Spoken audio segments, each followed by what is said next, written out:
La commune de Logobou est l'une des 8 communes qui forment la province de la Tapua. Elle regroupe 17 villages administratifs avec de nombreux hameaux de culture.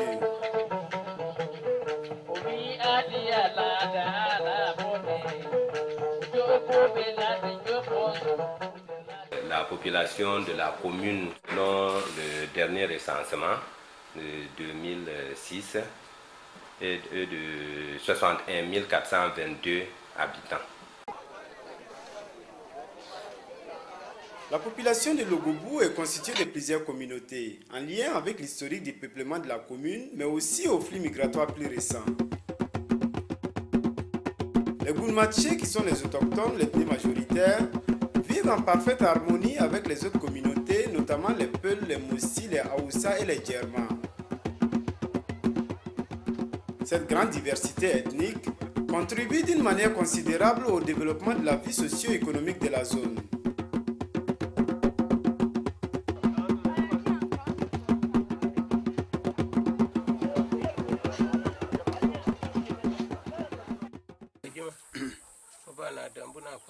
La commune a une organisation traditionnelle qui découle d'un ensemble de valeurs, de pratiques et de croyances.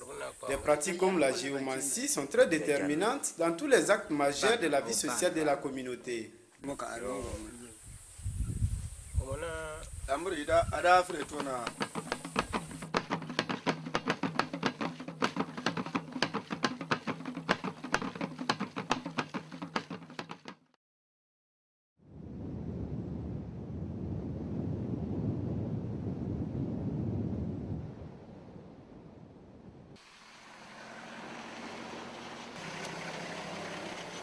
Une grande partie du terroir de la commune est occupée par le parc d'Arli et la falaise du Goumnangou.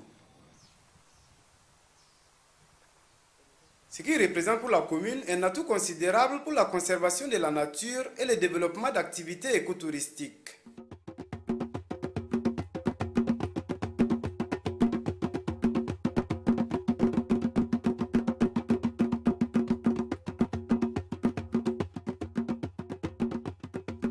Les zones villageoises de gestion de la chasse concourent à la conservation d'une importante réserve de biodiversité végétale et animale, ce qui contribue à une diversification des revenus de la population. Chaque chasseur paye 7 500 francs par jour. Donc, deuxièmement, il y a la vente de la viande. Alors, l'État a trouvé que c'était bon d'associer la population dans la gestion de la faune. Et les villageois, ils ont le droit d'organiser la chasse dans leur zone. C'est pour permettre à la population de s'adhérer de façon pleine à la gestion de la faune. En général, la commune présente un terroir en équilibre. Les produits forestiers non ligneux sont utilisés principalement pour l'alimentation et la pharmacopée.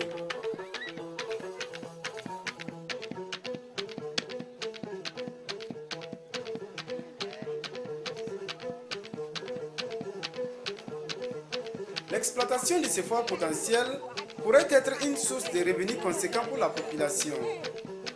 Cependant, les feux de brousse et d'autres pratiques néfastes mettent en danger l'équilibre écologique de la zone.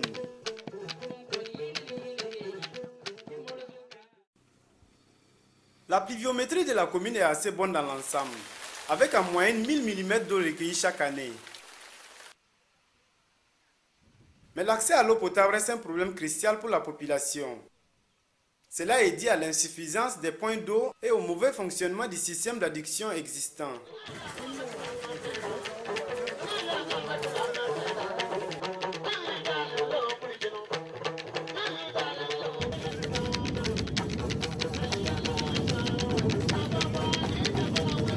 L'agriculture est la principale activité économique de la commune.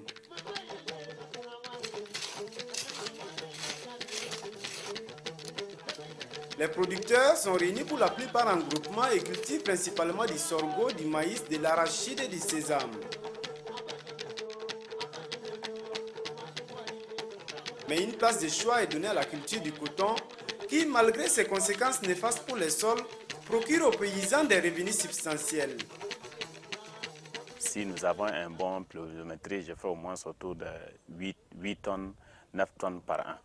Avec l'arrivée du coton, donc, les gens ont pu acquérir les moyens de production et les terres ne suffisent pas. Donc on ne fait que revenir sur les mêmes sols toutes les années. On n'a pas le temps. Je peux vous dire que dans la commune, il n'y a pas de champs en jachère. Toutes les années, les mêmes terres sont exploitées.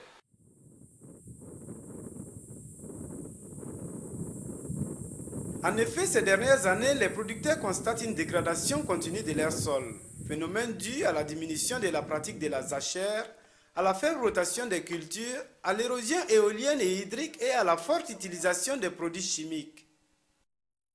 Nous avons constaté avec l'utilisation de l'engrais chimique, ça détruit un peu le sol. Parce que nous avons chaque année, nous avons les mêmes sols, on utilise les mêmes engrais.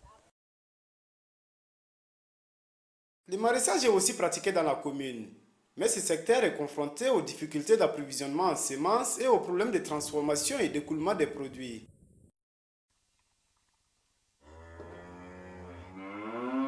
Tout comme dans la plupart des communes de la province, l'élevage occupe le second rang en termes d'activité économique.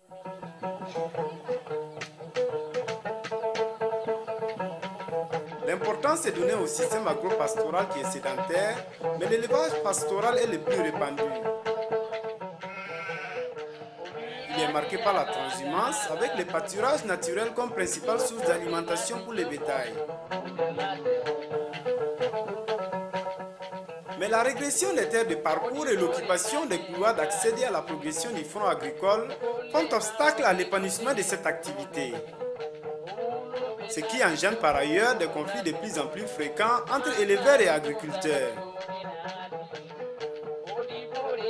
La divagation des animaux est monnaie courante. Notre population est en perpétuel mouvement dans les conflits. Le problème est dû à l'insuffisance des terres, parce que le parc d'Arly est là, qui occupe beaucoup de milliers de kilomètres carrés. Donc il y a la chaîne qui est là, on ne peut pas exploiter. Le fleuve de la Pendjari et ses affluents sont les principaux points d'eau où la pêche est pratiquée. Premièrement, capitaine, au Soum, au Tchalo, au Djambono, au Djamwabo, le Papalier, Anachanaye. Il y a un chamou d'un coucou, bien d'avant le Biakona. To lobu lampanli chindukombu ko chali na muno e ko atan sala bichan tem woni baba bol yalla ba banci ba mar ko janda mana to bo dan le manga to mama le ya te ko baba woni sun ko to kala baba mana.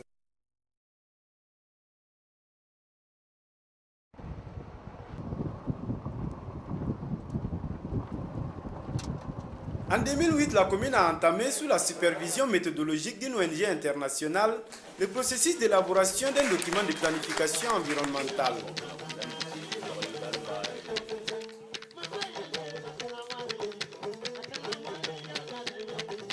Un plan d'action environnementale pour une commune comme Longou, c'est vraiment la bienvenue.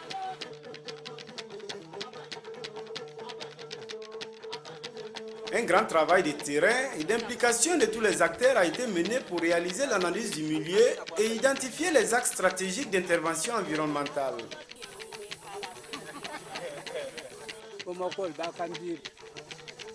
Un effort aussi grand a été dédié au traitement des informations, à la restitution des résultats dans les villages et à la finale appréciation et adoption du conseil communal.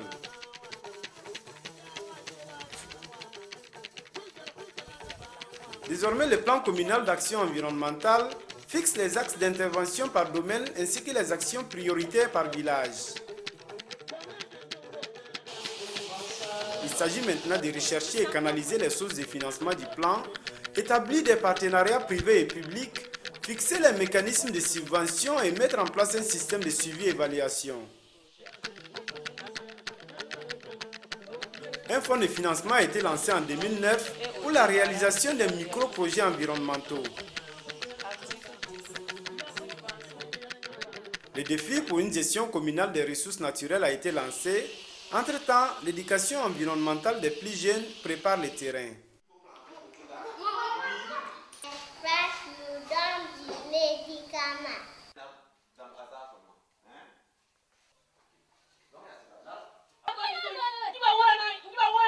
La Croix-Rouge veut dire que c'est interdit de chasser un animal.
Yo